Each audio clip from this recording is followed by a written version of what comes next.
고린도전서 15장 12절에서 20절까지의 말씀입니다. 우리 함께 교독하겠습니다. 그리스도께서 죽은 자 가운데서 다시 살아나셨다 전파되었거늘 너희 중에서 어떤 사람들은 어찌하여 죽은 자 가운데서 부활이 없다 하느냐. 만일 죽은 자의 부활이 없으면 그리스도도 다시 살아나지 못하셨으리라. 그리스도께서 만일 다시 살아나지 못하셨으면 우리가 전파하는 것도 헛것이요 또 너희 믿음도 헛것이며 또 우리가 하나님의 거짓 증인으로 발견되리니 우리가 하나님이 그리스도를 다시 살리셨다고 증언하셨습니다.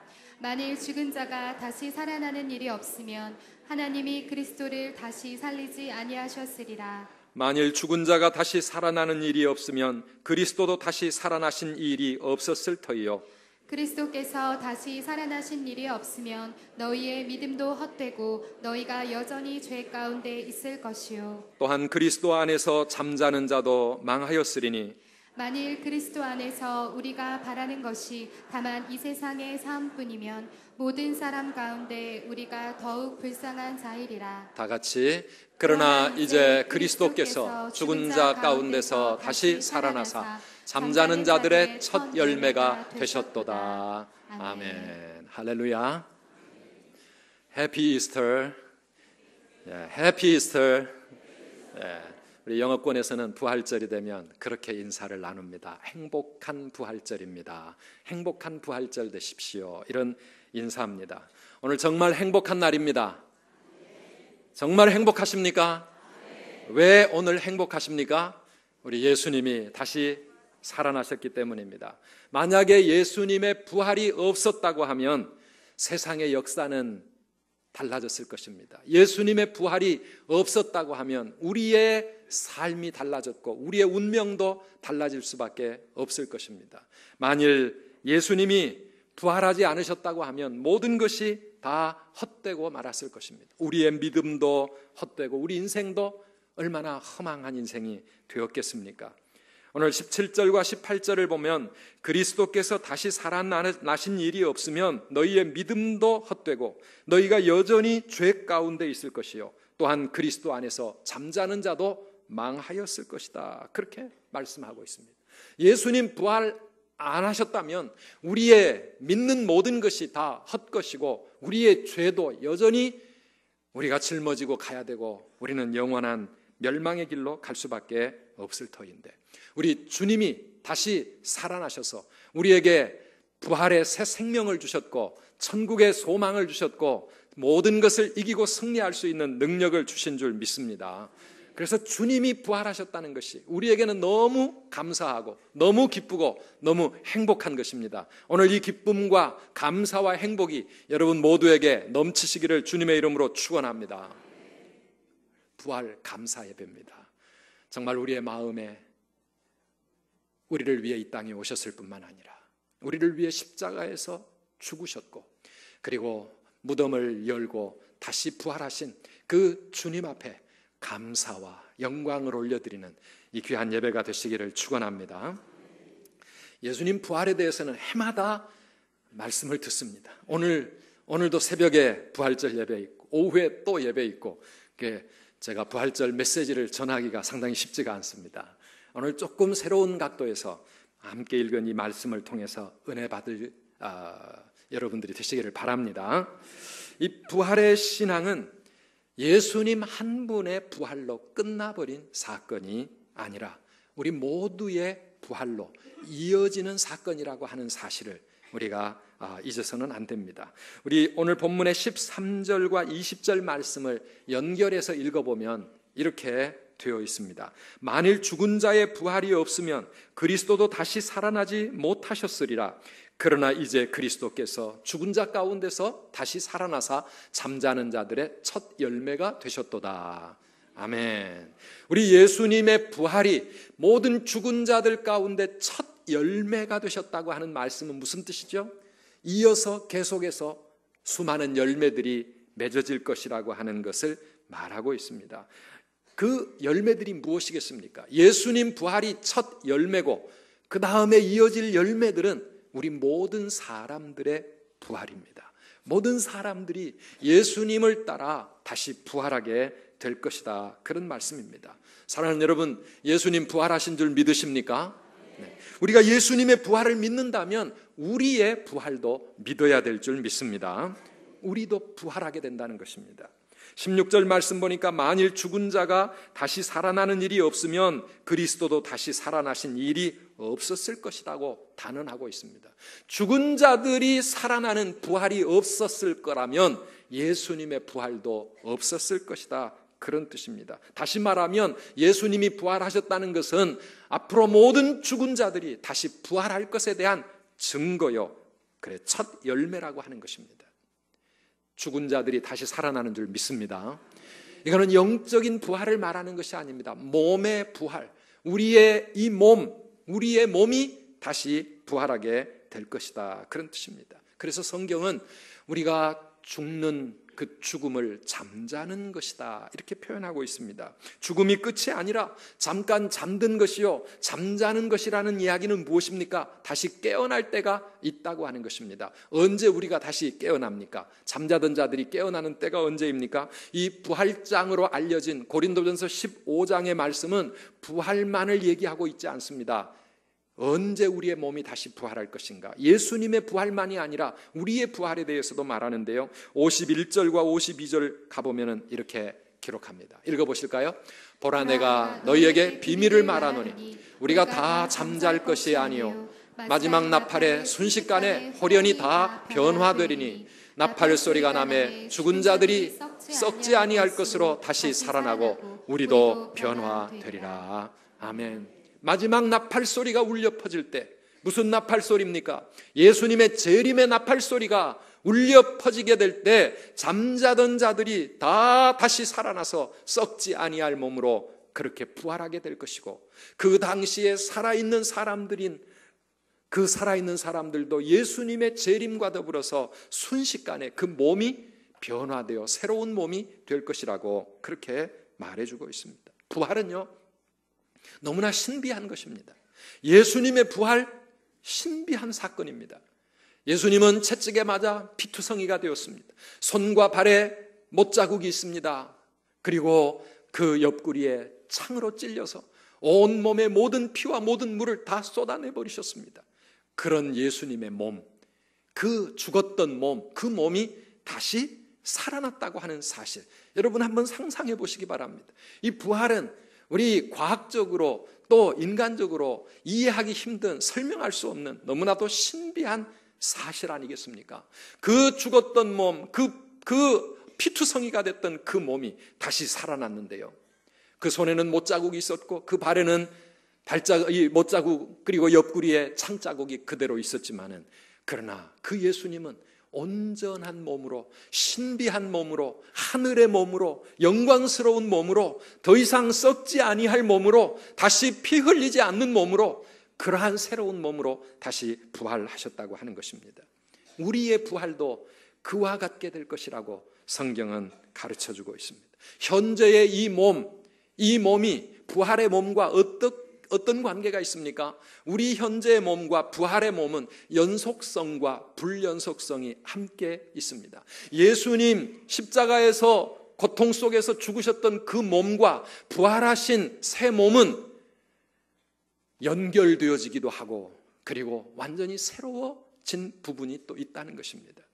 연결되었다는 것은 무엇입니까? 예수님의 몸은 부활하셔서도 그대로 예수님의 몸이셨다는 겁니다. 곽수관이는 부활한 후에도 곽수관이의 몸을 입을 것이고, 방혜은이라는 사람은 부활 후에도 방혜은의 몸을 입을 것이고, 여러분 모두가 다 여러분의 몸을 입게 될 줄 믿습니다.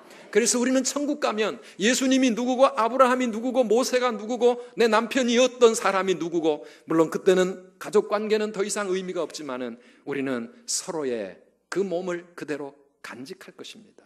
그러나 그럼에도 불구하고 그렇게 부활한 우리의 몸은 또 완전히 새로워진 몸이 되어질 것이라 성경은 그렇게 말합니다.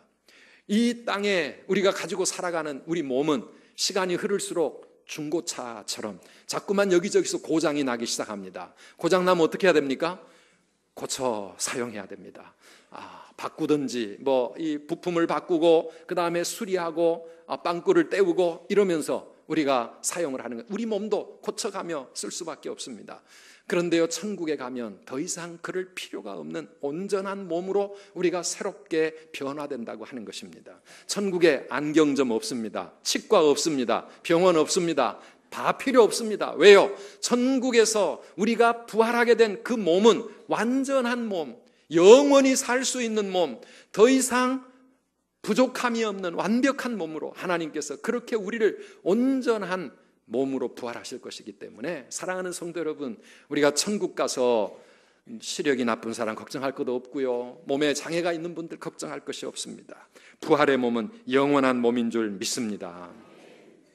천국의 문지기들이 고민이 많다는 이야기가 여러 번 들려왔습니다. 한국 사람들이 너무 몸에 칼을 많이 대가지고 천국문에서 원본과 대조하는데 상당한 애로사항을 천사들이 겪는다, 그런 이야기들 많이 듣습니다. 그런데요, 그것은 그냥 우스개 이야기일 뿐입니다. 천국 가면 우리 이 몸 이거 가지고 가는 게 아니라 하나님께서 우리에게 주신 썩지 아니할 새 몸, 영원한 영광스러운 몸, 그 몸 가지고 가는 것입니다. 이 땅에서 죽으면은요, 우리 몸은 땅에 묻히게 됩니다. 썩게 됩니다. 우리의 영혼만 주님과 함께 거하다가 주님 다시 재림하실 그때 이 땅에 썩었던 그 우리의 몸이 다시 신비하게 부활하여서 우리의 신비한 그 부활의 몸과 우리의 영혼이 다시 하나가 되어서 온전한 사람이 되어 우리는 천국에서 영원히 살게 될 줄 믿으시기를 바랍니다. 이게 부활의 신비라고 하는 것입니다. 그래서 지금 우리가 쓰고 있는 이 몸은 이 땅에 사는 동안만 사용하다 갈 겁니다. 그러니까 사랑하는 여러분, 소중하게 잘 관리해서 건강하게 살아가시기를 바랍니다. 그런데 너무 여기다 또 투자할 거 없어요. 왜냐하면 잠깐 사는 이 땅에서 삶에 필요한 것이지, 우리가 여기서 아무리 예쁘게 만들어 놔도 천국 가가지고 그 모습 그대로 가는 게 아니기 때문에 우리 하나님이 우리에게 주시는 그 영원한 몸은 세상의 그 무엇과도 바꿀 수 없는 가장 아름답고 가장 신비한 최고의 걸작품이 될 줄 믿으시기를 바랍니다. 오늘 우리는 예수님의 부활을 감사하고 또 확신하면서 우리의 부활도 있게 될 것에 대해서 새로운 소망을 갖게 됩니다.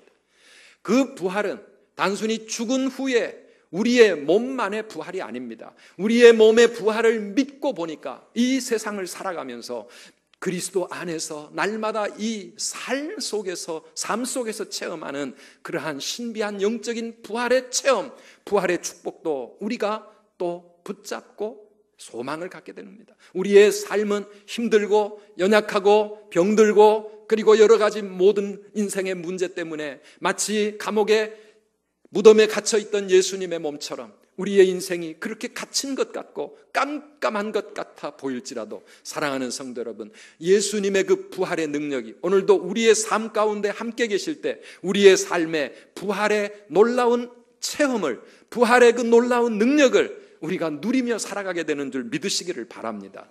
우리 인생에 절망이 있고 낙심이 있고 그리고 어찌할 바를 알지 못하는 답답한 일이 있을지라도 부활하신 그 주님 안에서 우리의 영원한 부활이 있는 것을 믿는 것처럼 이 세상을 살아가면서 그 영원한 부활을 맛보면서 지금도 조금씩 불완전하지만 누리며 살아가는 저와 여러분들의 삶인 줄 믿습니다.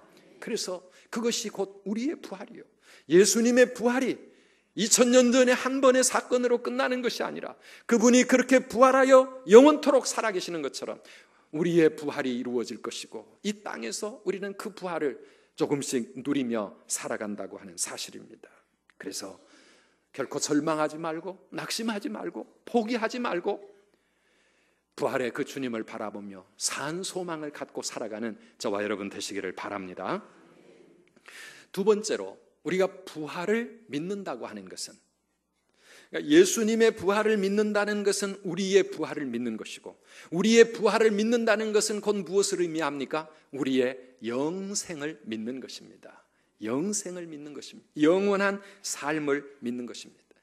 예배 때마다 우리가 고백하는 사도신경의 마지막 결론은 무엇입니까? 몸의 부활과 영생을 믿습니다. 옛날 우리 사도신경은 몸이 다시 사는 것과 영원히 사는 것을 믿사옵나이다. 같은 말이죠. 우리의 몸이 부활한다는 것은 우리에게 영원한 생명, 영생이 주어진다고 하는 것을 의미하는 것입니다. 사랑하는 여러분, 그래서 우리가 예수를 믿는다는 것은 영원한 삶을 믿는 것입니다. 내세 천국을 믿는 것입니다. 아멘이십니까? 만약에 예수를 믿기는 믿는데 우리에게 천국과 지옥과 내세에 대한 소망이, 그 믿음이 없다고 하면은요, 우리는 얼마나 불쌍한 사람이 되는지 우리 19절 말씀을 같이 읽어보시기 바랍니다. 만일 그리스도 안에서 우리가 바라는 것이 다만 이 세상의 삶뿐이면 모든 사람 가운데 우리가 더욱 불쌍한 자이리라. 아멘. 예수 믿는다고 세상에서 핍박받고 이 좋은 날 벚꽃 구경도 못 가고 하나님 앞에 나와서 예배드리는 여기에 우리의 삶의 우선순위를 두고 살아가는데, 믿음으로 살기 위해, 말씀에 순종하기 위해서 때로는 손해보고 핍박과 고난을 기꺼이 감당하며 십자가 짊어지고 갔는데 우리가 바라는 것이 이 세상뿐이라고 하면 우리는 얼마나 안타깝고 얼마나 불쌍한 사람들이겠습니까? 예수를 믿어도 우리가 고작 바라고 기대하는 것이 이 세상의 성공과 세상의 축복뿐이라고 하면 우리는 불쌍한 사람들입니다. 우리의 신앙은 그런 차원 낮은 것이 아니라고 하는 것입니다. 우리에게는 영원한 천국에 대한 소망이 있고요, 그리고 그곳에서 영원토록 살아갈 것이라고 하는 영생에 대한 소망과 믿음이 있는 것입니다. 사랑하는 여러분, 이 생의 삶이 끝이 아니라고 하면, 영원한 삶이 있다고 하면, 그런다면 오늘 우리는 어떻게 살아야 합니까? 지금 살아가는 우리 삶의 의미는 과연 무엇입니까? 그것은 지금 우리가 여기서 70년을 살든 100년을 살든 이 땅의 삶이 이게 끝이 아니라면 우리는 이곳에서 우리 다음에 살아갈 영원한 세상을 준비하는 것입니다. 마치 엄마 배 안에 있는 10달 동안 그 태중의 생명이 이 세상에 태어나서 살아갈 90년, 100년 이 땅에서의 삶을 준비하는 것이고 그 전 단계의 삶인 것처럼 오늘 우리가 이 땅에서 사는 삶이 이 다음에 우리에게 주어질 영원한 세상에 대한 준비의 과정인 줄 믿으시기를 바랍니다. 그래서 뭐라고요? 따라하실까요? 인생은 영원을 위한 준비입니다. 아멘이십니까? 아멘. 지금 내가 살아가는 이 땅에서의 이 삶은 영원을 위한 준비의 과정이라고 하는 것입니다. 그 영원을 향해서 한 걸음 한 걸음 걸어가는데 여기서 내가 어떻게 사는가에 따라서 내 영원한 인생이, 영원한 내세의 삶이 어떻게 결정되어지는가 하는 것입니다. 어디서 영원을 보낼 것입니까? 성경은 천국만 있다고 말하지 않습니다. 고통의 지옥이 있다고 가르치고 있습니다. 천국은 에덴 동산보다도 더 아름답고 영화로운 곳에서 천군 천사들과 더불어 하나님을 예배하고 찬송하고 날마다 노래하며 생명나무의 열매를 먹으며 그렇게 황금 길을 거닐며 살아가는 그런 삶일 것이지만은 그곳에서 영원히 살게 되지만은 지옥은 어떤 곳입니까? 지옥은요, 영원한 고통 속에서 죽을 수도 없는 그 괴로움, 그 목마름, 그 뜨거운 불 속에서 죽지도 못하고 영원히 살아야 되는 끔찍한 삶이 바로 지옥의 삶이 아니겠습니까? 사랑하는 여러분, 여러분은 어디로 가고 계십니까? 천국입니까? 아니면 지옥입니까? 죽음 후에 갈 곳을 준비하고 계십니까? 지옥에 가려고 하면 준비할 거 아무 필요가 없습니다. 지옥에 가려고 하면 그냥 되는 대로 살면 됩니다. 그냥 살다 보면 자동적으로 지옥으로 가는 길로만 가게 됩니다. 그러나 우리가 만약 천국에 가기를 원한다면, 천국에서의 영원한 삶을 우리가 준비하기를 원한다면 그냥 아무렇게나 살아서는 안 된다고 성경은 말합니다. 준비를 하라는 것입니다. 부활을 믿는 우리가 영원한 삶을 어떻게 준비해야 합니까? 물론 예수 믿고 구원을 받아야 되겠죠. 예수 믿고 구원받는 것 중요합니다. 왜냐하면 내 힘으로 갈 수 없기 때문에 그렇습니다. 그러나 여러분, 어떻게 믿느냐, 그게 더 중요합니다. 그저 교회만 왔다 갔다 하고 예배만 참석하고 있으면 자동적으로 천국에 내 자리는 따놓은 것인가? 성경은 그렇게 가볍게 말하지 않습니다. 우리가 어떻게 믿어야 할 것인가? 그래서 부활장 고린도전서 15장은 우리가 부활이 있고 영생이 있다고 하면 이 세상에서 어떻게 살아야 될 것인가, 우리에게 두 가지 결론을 말씀하고 있습니다. 그 첫 번째가 무엇입니까? 따라하시기 바랍니다. 나는 죽고 거룩한 삶으로 나는 죽고 거룩한 삶으로 살아가야 우리가 영원한 천국의 삶을 살아가게 된다고 하는 것입니다. 우리 31절에서 34절까지 좀 길지만 같이 읽어보겠습니다. 형제들아, 내가 그리스도 예수 우리 주 안에서 가진 바 너희에 대한 나의 자랑을 두고 단언하노니 나는 날마다 죽노라. 내가 사람의 방법으로 에베소에서 맹수와 더불어 싸웠다면 내게 무슨 유익이 있으리요? 죽은 자가 다시 살아나지 못한다면 내일 죽을 터이니 먹고 마시자 하리라. 속지 말라. 악한 동무들은 선한 행실을 더럽히나니 깨어 의를 행하고 죄를 짓지 말라. 하나님을 알지 못하는 자가 있기로 내가 너희를 부끄럽게 하기 위하여 말하노라. 아멘. 지금 이 세상의 삶이 끝이라고 한다면, 만약에 이 세상의 삶이 끝이라고 한다면 우리 어떻게 살아야 되겠습니까? 사람들이 어떻게 살려고 하겠습니까?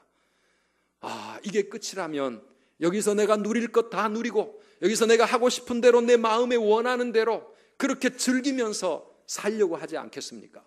이게 만약에 끝이라고 하면, 여기서 끝장을 보려고 하면 악착같이 나만을 위해서, 내 유익을 위해서 그렇게 살려고 하지 않겠습니까? 내일 죽는다면 오늘 내가 무엇을 할 것인가? 영원한 미래가 없다면요, 오늘 내가 마음껏 먹고 마음껏 즐기고 마음껏 하고 싶은 대로 살다가, 원 없이 살다가 그냥 깨꼬닥 죽으려고 할 겁니다. 그런데 사랑하는 여러분, 그게 아니고 우리에게 영원한 다음 세상이 죽음 너머에 우리를 기다리고 있다고 하면 우리는 어떻게 살아야 될 것입니까? 나는 날마다 죽노라. 사도 바울은 그렇게 고백하고 있습니다. 이 세상에 살아가면서 영원한 천국의 삶을 준비하려고 하면 나는 이 땅에서 날마다 내가 죽는 그 삶을 살아가지 않으면 안 된다고 하는 것입니다. 내가 죽어야, 나의 옛사람이 죽어야 내가 새 사람으로 다시 부활할 수 있고 예수의 사람으로 영생에 합당한 그러한 몸으로 다시 부활하게 될 것이기 때문에 그렇습니다. 그래서 진짜 부활을 믿는 사람, 영원을 준비하는 사람은 날마다 죽는 삶을 살게 된다고 하는 것입니다. 저와 여러분이 그렇게 살아가기를 축원합니다. 내 모든 욕심을 죽이고 내 자존심을 죽이고 내 고집을 죽이고 내 모든 자아를, 내 모든 교만을 죽이며 살아가지 않으면 우리는 예수의 사람으로 부활할 수 없기 때문에 그렇습니다. 깨어 의를 행하고 죄를 짓지 말라, 이렇게 말씀하고 있습니다. 영원한 내세를 우리가 기다리고 살아간다면 함부로 죄 지을 수 없다고 하는 것입니다. 하나님 앞에 바로 살기 위해 코람데오의 삶을 살지 않으면 안 된다고 하는 것입니다. 거룩한 삶으로 예수 닮게 하옵소서. 예수님 닮기 위해서 몸부림 치는 삶이, 그게 부활을 믿는 성도의 삶이고 영생을 기다리고 있는 올바른 성도의 길이라고 하는 것입니다. 사랑하는 여러분, 지금 우리가 사는 이 땅에서의 삶이 끝이 아닙니다. 이 세상에서의 삶이 끝이 아닙니다. 그래서 우리는 영원을 바라보며 살아가는 그러한 사람들입니다. 우리의 삶의 초점을 영원에 맞추며 가야 합니다. 영원을 마음에 품고 사는 사람들은 넉넉합니다. 이 세상이 끝인 사람들은 악착같이 살아갑니다. 이 땅에서 죽어도 손해 안 보려고 그러고, 여기서 어떻게든지 성공하려고 그러고, 여기서 어떻게든지 잘 먹고 잘 살려고 그렇게 살아갈 겁니다. 그러나 영원을 품고 살아가는 사람들은 이 땅에서의 삶을 우리는 초월하며 살 수 있습니다. 이 세상의 삶을 그냥 우리가 좀 더 단순하게 생각하며 살아갈 수 있지 않겠습니까? 이 땅의 삶은 잠깐 지나가는 것이고 우리에게 더 중요한 것이 영원한 삶이라고 하면 우리는 이 세상의 여러 가지 복잡한 것들 좀 초월하며 살아갈 수 있지 않겠습니까?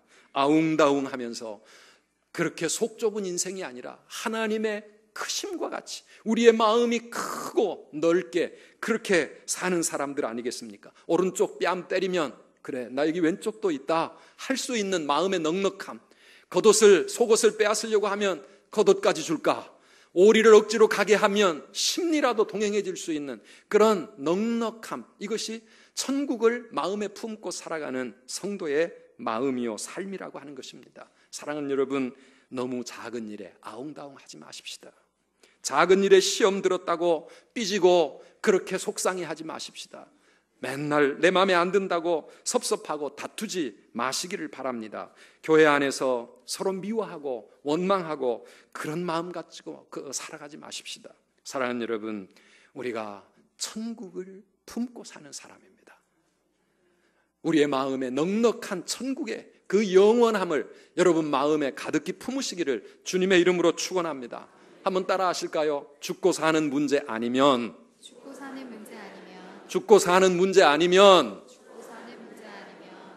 그 다음 어떻게 하실 겁니까? 그냥 넘어가자.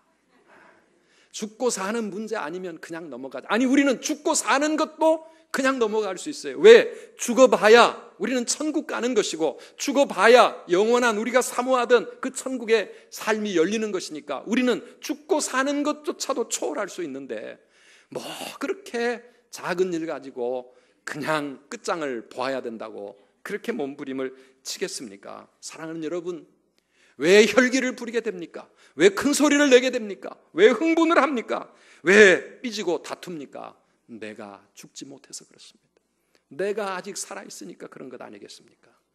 나는 날마다 죽노라. 사도 바울이 그렇게 말하고 있습니다. 이것이 천국을 향하여 가는 성도의 올바른 삶입니다. 한번 따라 합시다. 나는 날마다 죽노라.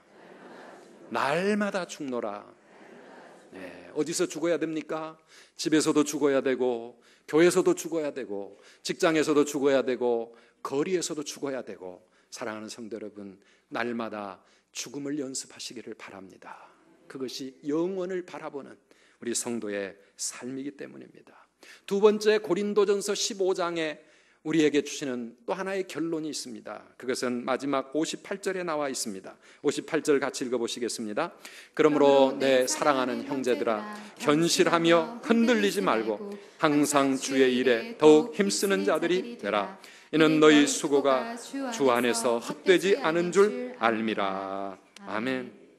한 번뿐인 이 땅의 이 삶이 영원을 생각하면 소중한 것입니다. 영원을 위한 준비라고 생각하면 너무나 소중한 것입니다. 그런데 이 땅에서의 이 삶을 헛된 것을 위해 써버리지 말고, 헛된 것을 위해 힘쓰지 말고 영원한 것을 위해 살아가라고 성경은 그렇게 우리에게 권면하고 있습니다. 한번 따라 하실까요? 항상 주의 일에 더욱 힘쓰는 자들이 되라. 아멘이십니까? 아멘. 주님의 일에 힘쓰는 것, 이게 헛된 것이 아니고 영원한 상급이 있는 것이고 열매를 맺는 삶이라고 하는 것입니다.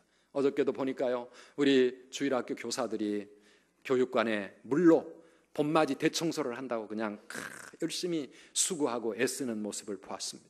우리 찬양대로 섬기고 우리 할렐루야 연습하시느라고 얼마나 애 많이 쓰셨습니까? 우리 교회 여러 부분에서 많은 사역으로 헌신하며 섬기는 손길들 감사합니다. 그런데 여러분, 주의 일에 힘쓴다고 하는 것은 꼭 교회 일만 열심히 하라 그런 뜻은 아닙니다. 주님의 일에 힘쓰는 자가 되라고 하는 이 말씀은 물론 교회 안에서 우리가 교회를 섬기고 성도들을 섬기고 하나님을 섬기는 일에 힘쓰면 이것이 헛되지 않다는 것이지만은 뿐만 아니라 우리가 세상에서 나가서 하는 모든 일들도 다 주님의 일로 그렇게 만들어 가거라 그런 말씀 아니겠습니까? 우리가 직장에서 사는 직장의 일이 주님의 일이 될 수 있다고 하면 우리는 한 주 내내 월요일부터 토요일까지도 주님의 일을 하다가 주님 앞에 오는 것 아니겠습니까? 공부하는 우리 학생들이 내 공부하는 일이 주님의 일이 될 수 있다고 하면 거기서 열심히 밤을 새우기까지 하면서 그렇게 열심히 공부하는 그 공부가 하나님 앞에 상급받는 일이 아니겠습니까? 사업을 하든 무엇을 하든 가정을 돌보든 내가 하는 모든 일이 다 주님의 일이 되시기를 축원합니다. 목회를 하면서도 주님의 일이 아니라 내 일을 하는 사람도 있을 수 있지만은 장사를 하고 거리를 청소하면서도 주님의 일을 하는 아름다운 성도의 삶을 우리는 생각해 볼 수 있습니다. 사랑하는 성도 여러분, 우리가 하는 일이 무엇이든지 간에 내가 하는 이 일이 하나님을 기쁘시게 하는 일이 되고 하나님을 섬기고 이웃을 섬기는 일이 되도록 하나님이 함께해 주시도록 겸손히 그곳에서 기도하고 그 일을 통해서 우리 하나님의 뜻을 이루어 가려고 애를 써가며 하나님 앞에 믿음으로 그렇게 행할 때 우리는 다 주님의 일을 하는 사람들입니다. 우리 선두교회가 직장 선교 운동을 시작을 했습니다. 내 일터에서, 내가 하는 사업장에서, 내가 무슨 일을 하든지 그곳에서 어떻게 하면 우리가 하나님 앞에 예배자로 살아갈 수 있을까? 어떻게 하면 평신도 선교사의 삶을 살아볼 수 있을까? 예수님이라면 이 일을 어떻게 하셨을까? 늘 그렇게 고민하고 그렇게 기도하면서 주님이 보여주시는 그 길을 따라가려고 애쓰는 그 마음들, 물론 사랑하는 여러분, 쉬운 일이 아닙니다. 도리어 손해를 볼 때도 있고 어려움을 당할 수도 있을 것입니다.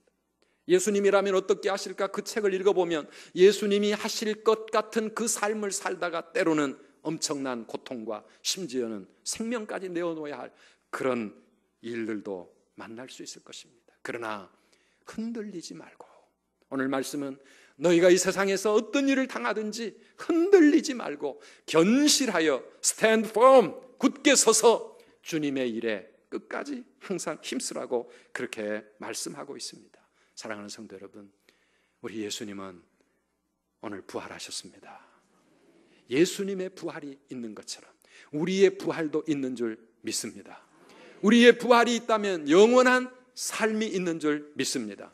오늘 우리의 삶은 그 영원한 생명을 향해 천국에서의 삶을 향하여 한 걸음 한 걸음 준비해 가는 것입니다. 우리 하나님 앞에 섰을 때 여러분이 내어놓을 여러분의 삶의 열매는 무엇입니까? 세상의 헛된 것 위에 허망한 인생 살다가 하나님 앞에 아무것도 내드릴 것 없는 그러한 허무한 인생이 아니라 우리 하나님이 축복하시고 칭찬하시고 영광의 면류관을 우리 머리에 씌워주시면서 잘하였구나, 착하고 충성된 종아, 이 땅에서 우리에게 맡겨진 그 사명 하나님 앞에 멋지게 감당하여 우리 주님 앞에 다 칭찬받고 영광의 상급을 받는 귀한 성도님들 되시기를 주님의 이름으로 축원합니다.